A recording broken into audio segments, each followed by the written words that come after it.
Have you ever been scrolling Instagram or reading a founder story and thought, oh, she's so lucky?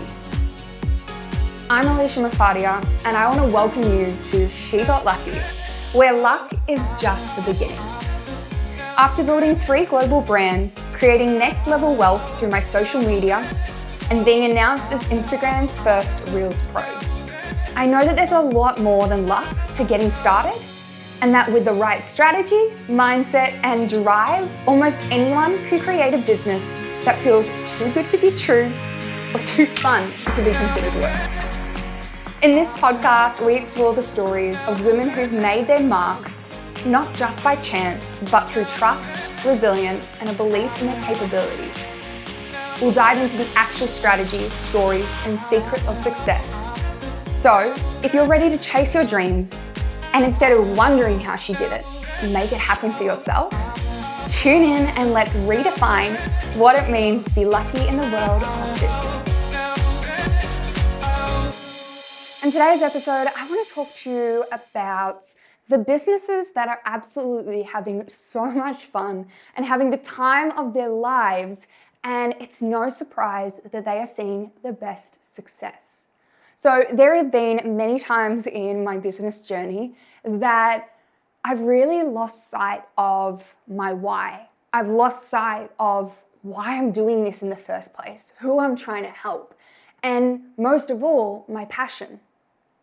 And this is a really, really easy thing that we can get caught up in. It's really easy, along the way, we might come up with ideas that are really great for generating money, really great for the business. It's a really great business decision, but it may not necessarily fill us up. It may not light us up as business owners. And when we are heart-led entrepreneurs, we really care so deeply about what we do, why we're doing it, and who we're trying to help, that this can be such an easy way that we lose the passion, we lose the fun out of what we're doing. And when that happens, everything else feels hard. And despite it being perhaps a really good business idea and being really great at the beginning, everything starts to dry up. Your creativity, your love to get out of bed and work on your business. You start attracting the wrong type of people. Everything starts moving and shifting in this way that we don't want it to. So I want to talk about this because the reason why I'm having so much fun in my business, the reason why I'm seeing such great results is not luck. It's actually because I identified at numerous times, I've fallen into this trap numerous times in my journey, and it's really taken that self-awareness to realize, hey, something needs to change because what's happening right now, we're getting caught up in the, great, this is such a smart business move, got to keep moving with it, got to keep doing it, all right? Now, it's easy for me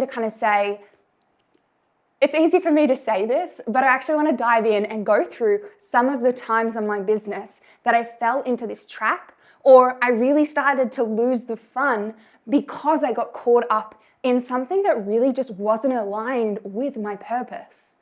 So the first time I can remember this was I was selling gifts. So I had a service where we were actually creating gifts. We were setting up the Giphy channel. We were creating beautiful customized gifts. I had a digital illustrator. I had a 3D animator who then went into After Effects and did them beautifully. And it was quite an easy service. The product at the end was really high quality. But at one point, I remember sitting down and sure, I was putting time and energy into this service. Sure, it was bringing money in pretty easily. It was a service in demand as well. But what was the real point? I left my 9 to 5 because I felt impactless. I felt irrelevant. I felt like I could disappear tomorrow and not have made a real difference. And so I always come back to that. I come back to how I was feeling before I started the social impact, how I was feeling before I leaped into starting a business, how I was feeling and what I wanted to change. And so it really does require every now and again to sort of just check in with yourself and ask, is what I'm doing right now, is this project I'm working on, is this service I'm running, is this course I'm creating, is it aligned with that purpose, why I left and started this? And I had this big realization. I was like, it's cute, it's fun, but is it really why I'm doing this? Is it really making a difference in these business owners' lives? It's a nice to have, but that's not my passion. That's not my real deep purpose of why I'm doing this. So despite the fact that service was going fairly great, I ended it. I stopped it so that I could put more time and energy into the areas that I was truly passionate about. Another big point in my journey where this happened, it was a really, really tough decision because things were going so great on paper. But in my head and in my heart, I was pretty miserable.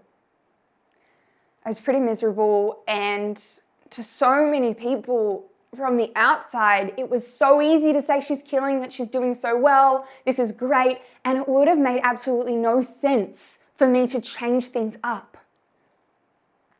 But I don't want to be creating a business. I do not want to be creating an impact that leaves me feeling crap.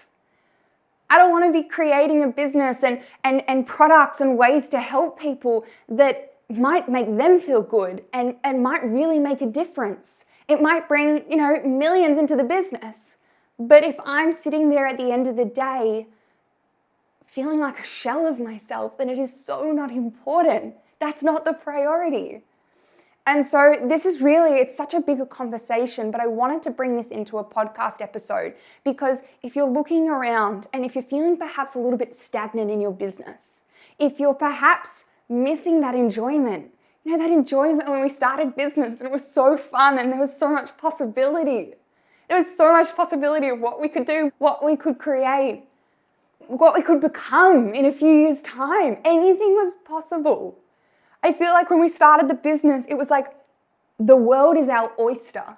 And suddenly with, rejection and with things that didn't work out perhaps how we wanted, that world is our oyster mentality has sort of started to come in on us a little bit.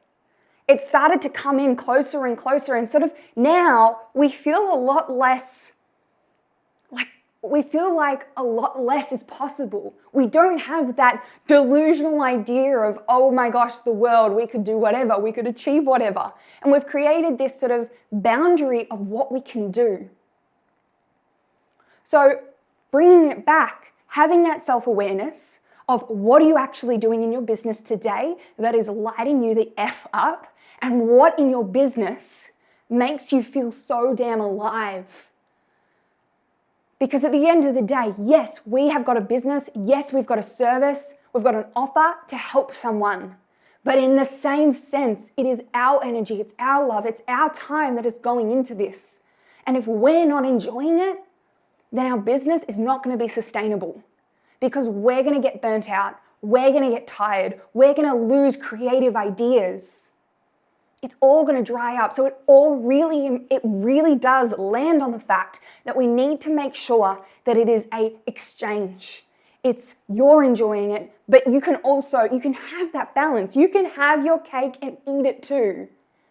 You can be creating immense, incredible amounts of money. You can be helping people on such a deep, incredible level, but you can also be feeling so lit up yourself.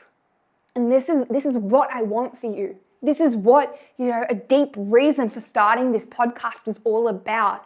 It's not luck. It's the actions you take. It's the moves you make. And it's the people we become along the way.